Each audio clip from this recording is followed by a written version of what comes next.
The Heart Snatcher, The Unjust Case of Bruce Tucker. May 24th, 1968.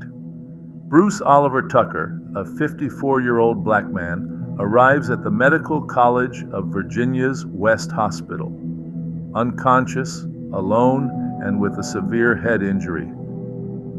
He had refused help earlier, but the damage was done. A fractured skull, a brain bleed, a contusion.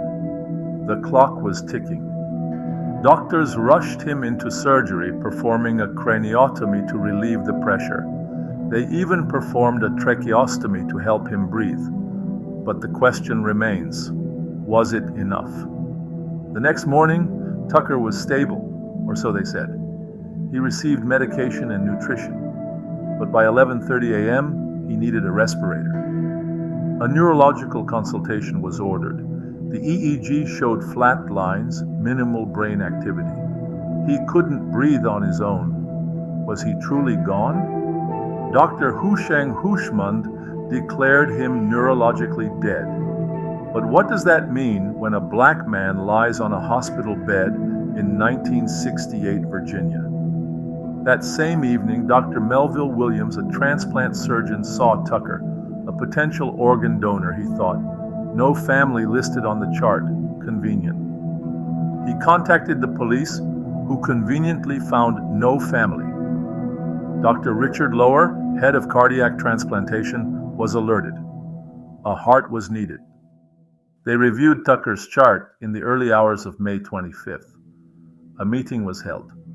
The transplant team saw an opportunity, not a life. Dr. David Hume contacted the medical examiner, Dr. Abdullah Fateh. Permission was needed. Fateh advised them to get family consent.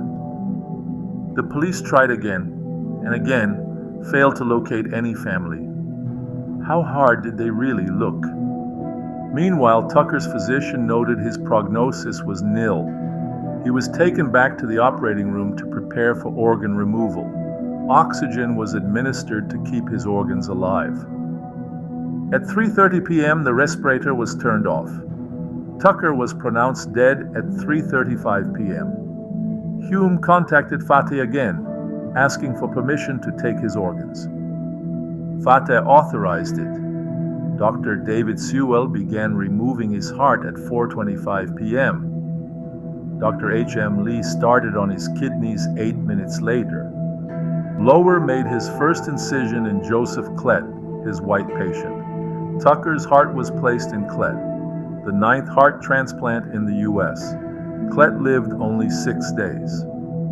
Fateh used Virginia's Unclaimed Body Act as justification. This law allowed the state to donate unclaimed bodies for scientific purposes after a 24-hour waiting period. But there was no waiting period for Bruce Tucker. He was declared unclaimed based on MCV's information. His body was prepped within an hour of death. His organs were removed without family consent, without even a semblance of due process. This was not science. This was theft. Judge Compton stated the facts were uncontradicted. Tucker was brought to the hospital unconscious. The press reported he arrived unconscious. He learned his brother was dead, his body to be released the next day. Among Tucker's belongings was William's business card. Yet no one told William about the transplant. He found out from an undertaker in their hometown. The audacity. William Tucker sued, charging wrongful death. The case went to trial. The judge instructed the jury to apply the existing definition of death: cessation of circulation and respiration. But then he changed his mind. He told the jury to consider brain death, the complete and irreversible loss of brain function. The jury, all white and all male, sided with the hospital. Justice denied. Bruce Tucker's case is more than just a medical tragedy. It's a stark reminder of the systemic racism that permeates our institutions. It's a story of a black man's life being deemed less valuable than a white man's. It's a story of exploitation, of disregard, of outright theft. We must remember Bruce Tucker. We must fight for a world where such injustices are never repeated. His heart may have been stolen, but his story will never be silenced. Judge Compton stated the facts were uncontradicted. Tucker was brought to the hospital unconscious. The press reported he arrived unconscious. But the medical examiner, Fateh, claimed Tucker was intoxicated. He cited an ambulance driver who said Tucker had a seizure and refused treatment earlier, a blatant attempt to smear the victim. The report also stated he was disoriented and combative. This paints a picture of a man undeserving of care, a man whose life was expendable. The hospital claimed they couldn't find Tucker's family, but his brother worked just 15 blocks away. His friend searched for him all day. How hard did they really try? Or did they simply not care to look for a black man's family? The lack of effort is deafening. It speaks volumes about the value placed on black lives in 1968 Virginia. This case led to a redefinition of death. The medical community pushed for brain death to be recognized legally.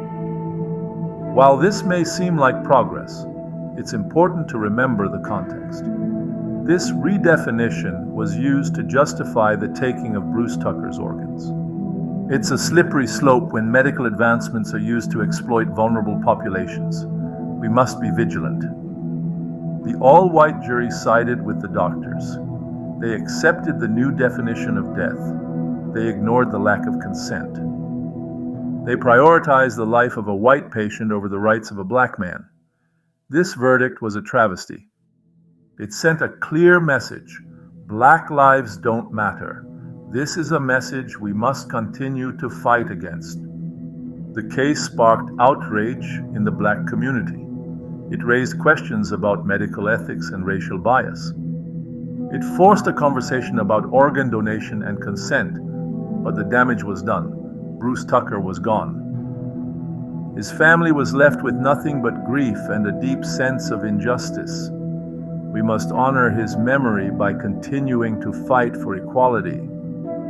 Was Bruce Tucker truly brain dead? Did the doctors rush to judgment? Was his life sacrificed for the sake of medical advancement? These questions haunt us. They demand answers. They remind us that we must always question authority. We must always advocate for the marginalized. We must never forget Bruce Tucker. Bruce Tucker's story is a call to action. We must demand accountability from our medical institutions. We must fight against racial bias in healthcare. We must ensure that all lives are valued equally. We must educate ourselves and others about the history of medical exploitation. We must never allow this to happen again. Bruce Tucker deserves justice. His story demands it. The truth is often buried beneath layers of lies and deception, but we must dig deep to uncover it. Bruce Tucker's case is a testament to the power of truth. It's a reminder that even in the face of overwhelming odds, we must never give up on the pursuit of justice. His story is a beacon of hope, a call to action, and a reminder that we must always fight for what is right. This wasn't just a case of a few bad apples. This was a systemic failure. The hospital, the police, the medical examiner, the courts, all failed Bruce Tucker. They all played a role in his exploitation. This is why we must fight for systemic change. We must dismantle the structures that perpetuate injustice. We must create a world where everyone has equal access to health care and equal protection under the law. Remembering Bruce Tucker is an act of resistance. It's a way of honoring his life and fighting for his legacy. It's a way of saying that his life mattered, that his story deserves to be told, and that we will never forget him.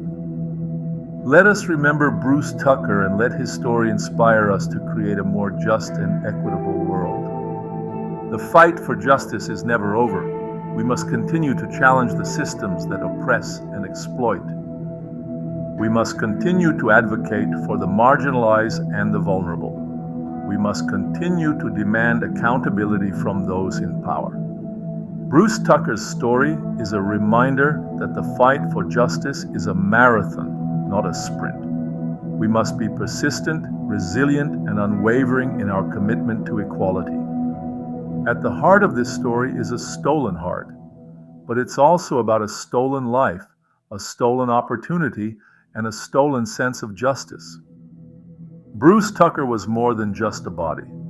He was a man with a family, a community, and a life that was cut short.